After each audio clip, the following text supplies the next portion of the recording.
계시록 6장의 후반부인 다섯째 인봉과 여섯째 인봉이 떼어지는 것에 관하여 보기로 하겠습니다. 사도 요한은 계시록 1장에서 부활하신 주님을 만났습니다. 할렐루야.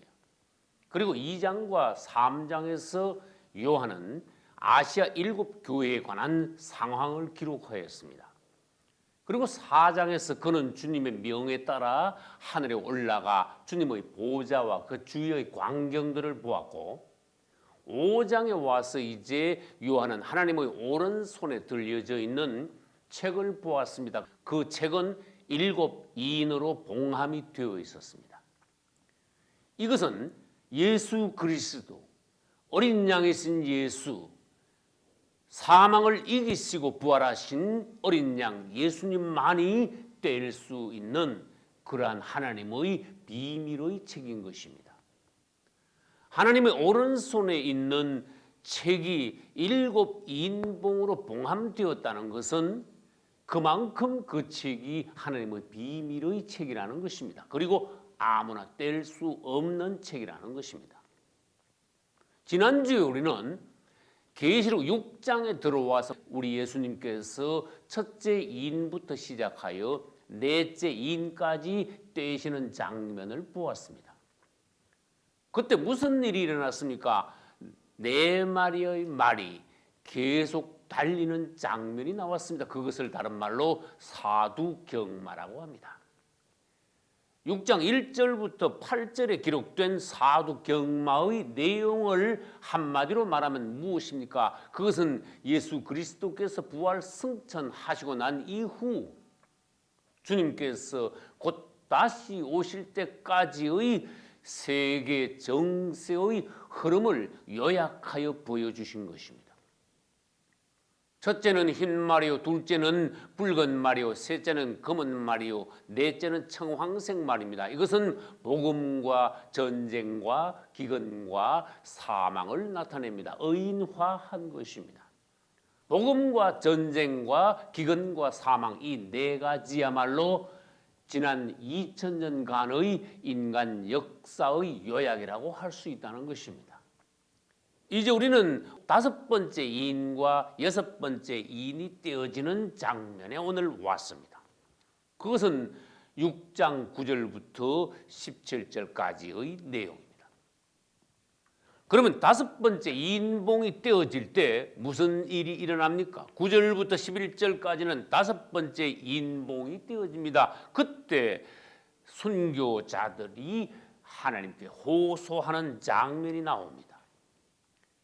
여기서 우리는 먼저 순교가 무엇인지 알아야 하며 어떤 자들이 하나님 앞에서 순교하는가에 대해서도 볼 수 있어야 합니다. 순교가 무엇입니까? 그것은 주님을 사랑하는 이들이 그분에 대한 믿음과 사랑의 최후의 확증이 순교라는 것입니다. 할렐루야. 아무나 순교할 수 있습니까? 아닙니다. 하나님께서는 아무나 순교하겠다고 말한다고 하여 순교를 아무에게나 시켜주십니까? 그것도 아닙니다. 우리는 주님을 지극히 사랑할 때 그분을 사랑함과 그분을 끝까지 믿음을 보여주는 마지막 수단이 무엇입니까? 순교라는 것을 알아야 합니다. 그리스도인들 1000명, 10,000명, 수십만 명 중 한 명이 순교할 수 있는 것입니다. 할렐루야. 반대로 한번 보겠습니다. 사단의 입장에서 그리스도인들을 계속 사단은 공격하고 있습니다. 그러나 사단의 최후의 공격이 무엇입니까? 사단의 최대의 공격이 무엇입니까? 그리스도인들로 하여금 순교하게 한다는 것입니다. 주님께서도 우리가 예수 그리스도를 믿을 때 계속하여 원수들로부터 핍박을 당합니다. 고난을 당한다고 하셨습니다. 마지막 때는 순교까지 할 수 있다고 하셨습니다. 특별히 앞으로 곧 그리스도가 등장하면 성도의 환난이 옵니다. 그때는 대표 순교자가 날 것이라고 마태복음 24장 9절에서 말씀하셨습니다. 그때 사람들이 너희를 환난에 넘겨주겠으며 너희를 죽이리라. 누가복음 21장 12절과 16절에서도 주님이 같은 말씀을 하셨습니다. 내 이름을 인하여 사람들이 너희를 핍박하며 너희 중 몇을 죽이리라. 이제 우리는 앞으로도 순교자가 계속 날 것이라는 것을 알아야 합니다.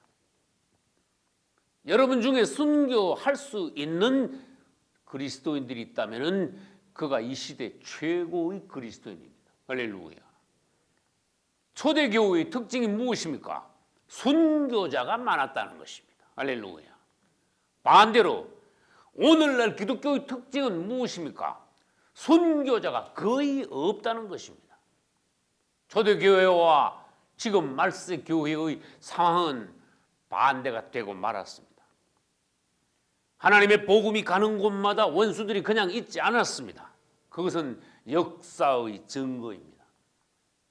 또한 구약시대부터 시작하여 신약시대 예수님 오실 때까지, 성도의 환난 때까지 많은 순교자들이 났고 앞으로도 날 것이라는 것입니다. 지금까지 신약시대만 하여도 1억 이상의 그리스도인들이 순교했습니다. 순교의 역사는 아벨부터 시작합니다. 신약시대의 순교의 역사는 세례 요한과 스데반부터 시작합니다. 질문합니다. 왜 우리 그리스도인들이 예수 잘 믿는데도 고난을 당하고 핍박을 받고 마침내 순교까지 하게 된다는 것입니까? 그것을 9절에서 말씀해 놓았습니다. 하나님의 말씀을 철저히 지키고 예수 그리스도를 강하게 증거하다가 그 결과 그리스도의 증인으로서 순교까지 하게 된다는 것입니다. 할렐루야. 이것을 뒤집어 보겠습니다. 하나님의 말씀을 철저히 지키지 않고 예수 그리스도의 강한 증인이 되지 않는다면 순교할 수도 없으며 하나님께서 순교시키지도 않으신다는 것입니다.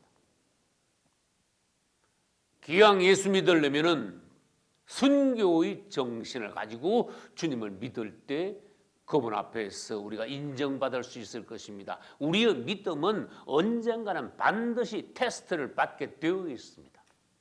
그럭저럭 믿다가 주님 오시는 날 그냥 휴거되는 것이 아니라는 것입니다. 질문합니다. 순교자들이 주님께 호소를 하는데 어디서 호소하고 있다고 하였습니까? 제단 아래에서 큰 소리로 주님께 부르짖으며 호소하고 있다고 하였습니다. 그러면 제단은 또 어디입니까? 여기 성막 사진이 있습니다. 성막에서 바깥에서 안뜰로 들어가면은 가장 먼저 만나는 것이 번제단입니다. 이걸 다른 말로 제단이라고 합니다. 순교자들의 영혼이 제단 아래에서 하나님께 호소했다는 것은 성막으로 말하면 뜰에 있는 이 번제단을 말합니다. 이 번제단은 다른 말로 하면 놋제단 또는 그냥 단이라고 부르기도 합니다.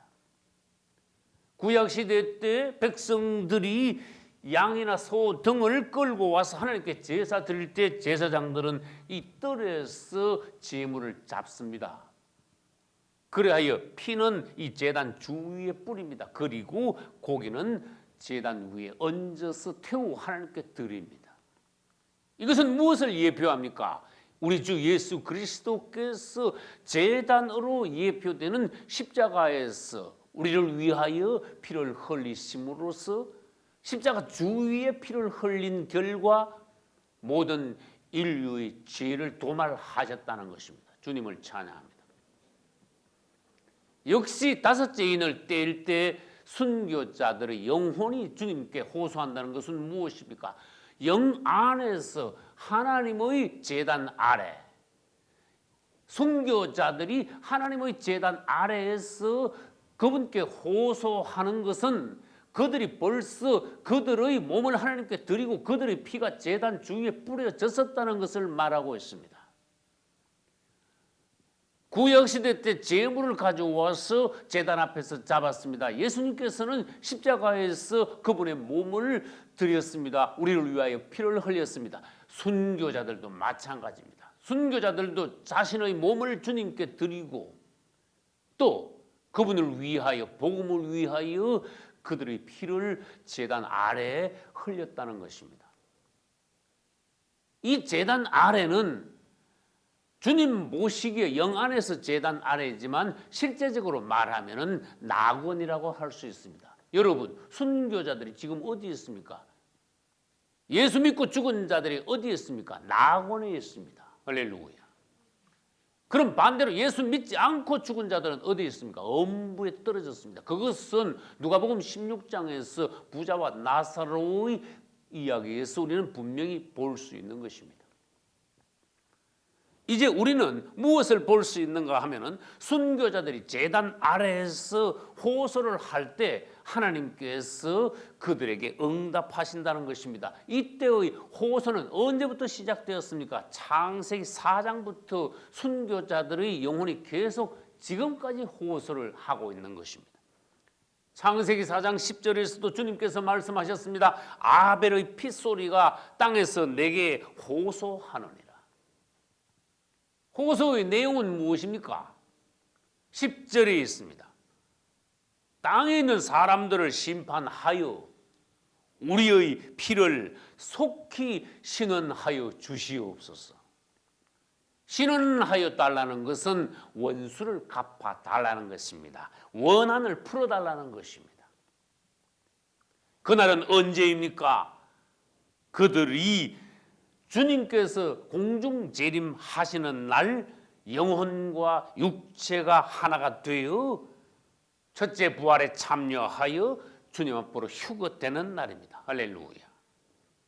그것은 다른 말로 하면은 그들의 원한이 풀려지는 날이고 천국에 들어가 상 받는 날이며 또 인봉으로 말하면은 여섯째 인봉이 떼어지는 때가 바로 그들의 원한이 풀어지는 때입니다. 왜 그렇습니까? 여섯째 인봉이 떼어지는 것을 전후하여 그들이 첫째 부활에 참여하여 주님 앞으로 들림받고 올라가 주님의 어린 양의 혼인잔치에 참여할 수 있기 때문입니다. 그들이 위로를 받는 날이기 때문입니다. 할렐루야.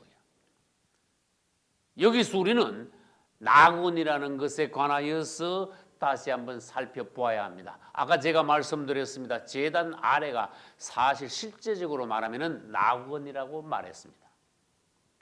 낙원이라는 단어는 성경에 간혹 나옵니다. 예수님께서 십자가에 못 박혀 죽으시기 직전에 누가복음 23장 43절에서 오른편 강도에게 주님께서 말씀하실 때 낙원이라는 말씀을 하셨습니다. 주 예수여, 당신의 나라에 임하실 때에 나를 생각하소서라고 오른편 강도가 주님께 호소했습니다. 그때 주님은 뭐라고 말씀하셨습니까? 내가 진실로 너에게 말하노니 오늘 내가 나와 함께 낙원에 있으리라. 할렐루야. 여러분, 우리가 예수 그리스도를 믿는 영혼들이 죽는 즉시 낙원으로 들어가게 됨을 누가복음 23장 43절에서 주님이 분명히 말씀하셨습니다. 그러나 다른 성경에 가면 또 다르게 표현을 합니다.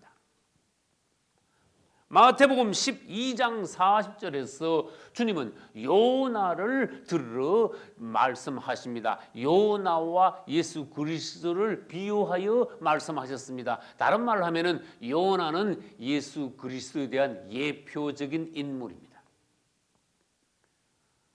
요나는 물고기 뱃속에 들어갔습니다. 주님께서는 말씀하셨습니다. 요나가 밤낮 사흘 동안 큰 물고기 뱃속에 있었던 것과 같이 인자도 밤낮 사흘을 땅속에 있으리라. 이것은 대단히 어렵습니다. 여기서 요나가 들어갔던 큰 물고기는 원어에서 서울이라 하였고 예수님이 밤낮 사흘 동안 있으실 땅속을 그것도 역시 원어에서 서울이라고 표현하였습니다. 우리는 예수님께서 한편으로는 그분이 운명하시면서 낙원으로 들어가실 것이라고 하셨고 또 다른 한편으로는 땅속에 3일 동안 계실 것이라고 말씀하신 것을 알아야 합니다. 그 다음 사도행전 2장 27절에는 베드로의 설교 중 엄부라는 단어가 나옵니다.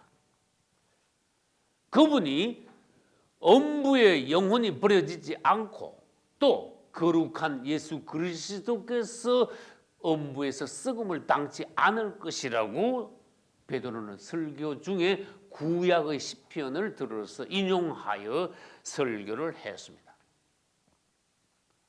그리고 아까 말씀드린 누가복음 16장 22절 이하에 보면은 거지와 나사로의 내용 중에 거지가 간 곳을 주님께서는 특별히 표현하였습니다. 아브라함의 품이라고 하였습니다. 또 부자가 간 곳은 불꽃이 넘치는 고통당하는 엄부라고 하였습니다. 우리는 여기서 정신을 차리지 않으면 혼란이 옵니다. 예수님께서 가신 곳이 한편으로는 낙원, 한편으로는 땅속, 한편으로는 엄부 등등으로 말씀하셨습니다. 과연 이 순교자들이 호소하고 있는 곳은 어디인가? 예수님께서 운명하신 후에 가신 곳은 어디인가? 지금 현재 예수 그리스도를 믿고 죽은 자들은 어디에 있는가? 그것을 우리가 성경 전체에서 요약하여 유추하여 본다면은 이 순교자들이 있는 곳은 땅속 음부 중에서도 위쪽인 낙원이라는 곳에 있다는 것입니다. 할렐루야. 그곳을 하나님께서는 아브라함의 품이라고 표현하셨습니다. 순교자들의 영혼이 낙원에서 하나님께 호소하신다고 하셨습니다. 또 예수 믿고 죽은 자들의 영혼이 낙원에 있다고 하였습니다. 이제 예수 그리스도께서 공중 재림하실 때 낙원에 있는 그들의 영혼을 주님께서 데리고 오시면서 땅에 있는 그들의 육체와 연합하여 첫째 부활에 참여시킴으로써 그들이 주님 앞으로 들림받아 올라간다는 것입니다. 그것이 데살로니가 전서 4장 14절에 있습니다. 예수 안에서 자는 자들도 하나님이 저와 함께 데리고 오시리라. 할렐루야. 이제 11절에는 하나님께서 순교자들에게 응답하시는 장면이 나옵니다. 첫째, 흰 두루마기를 주시고, 둘째, 순교자의 수가 아직 차기까지 조금만 더 기다리라. 할렐루야.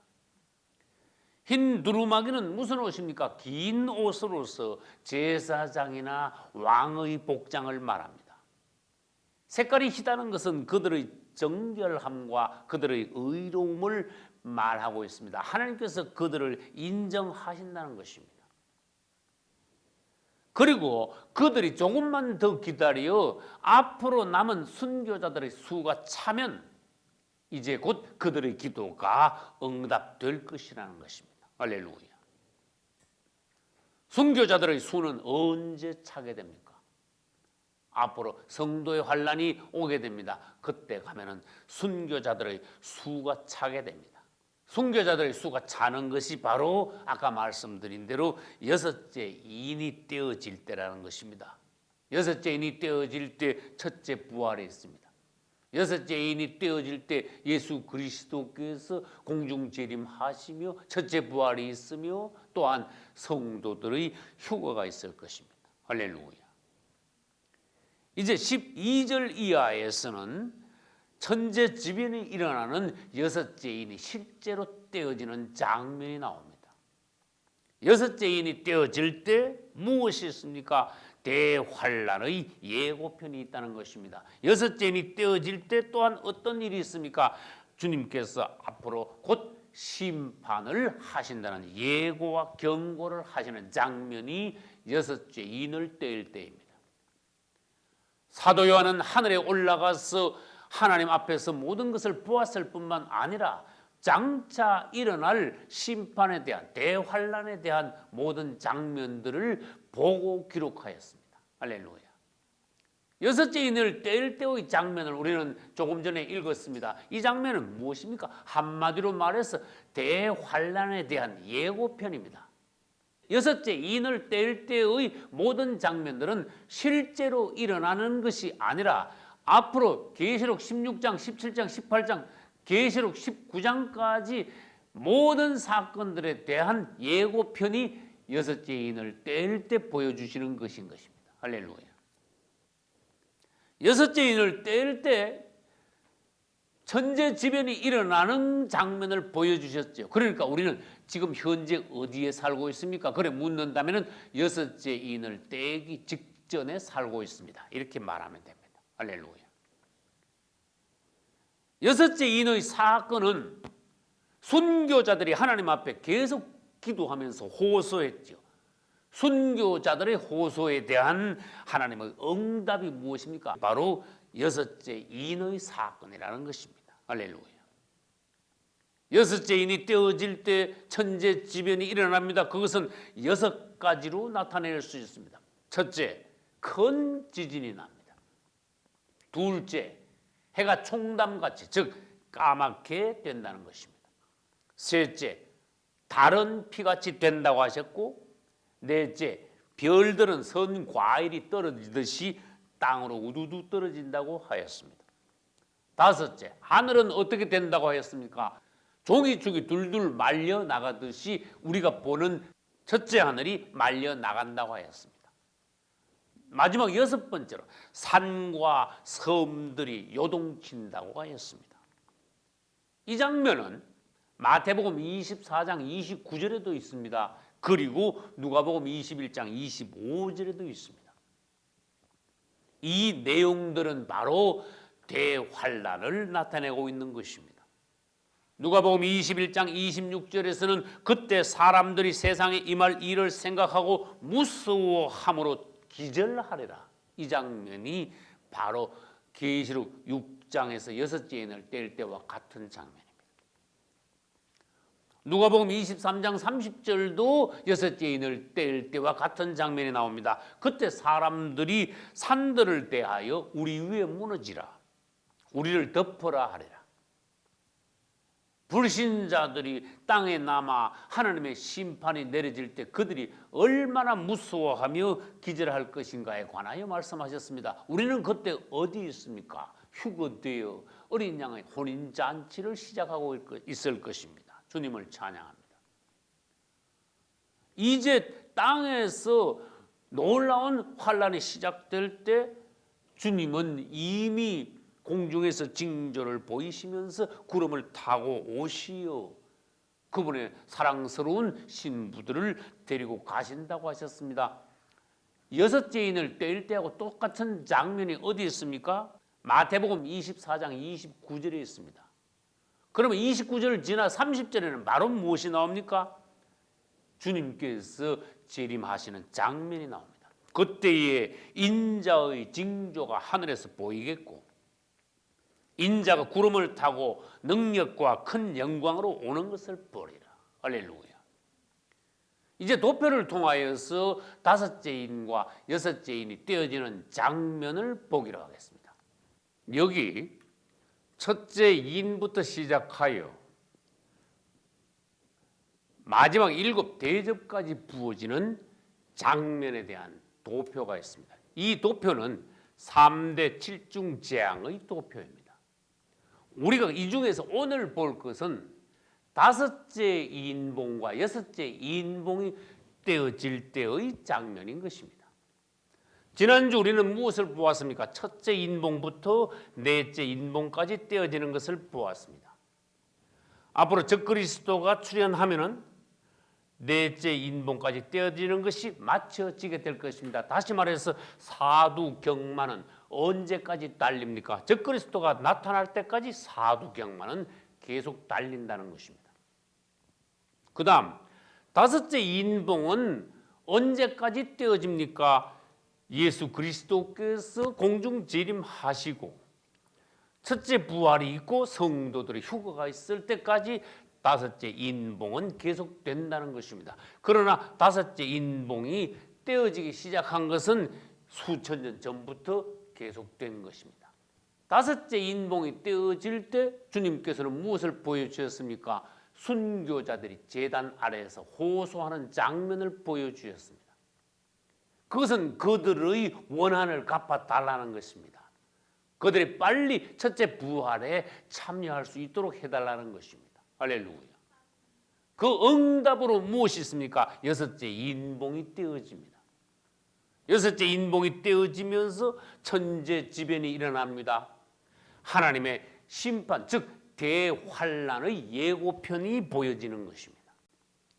그때 무슨 일이 있다고 하였습니까? 예수 그리스도께서 공중재림하시고 순교자들만 첫째 부활에 참여하여 휴거될 뿐만 아니라 현재 이 땅에 살아있는 성도들도 이 몸이 신령한 몸으로 변화되어 주님 앞으로, 즉 공중으로 휴거된다는 것입니다. 할렐루야. 이제 여러분들이 이 시대에 순교자들의 정신을 가지고 주님을 사랑하며 그분이 오시는 날 모두 다 휴거될 수 있기를 예수님 이름으로 축원합니다.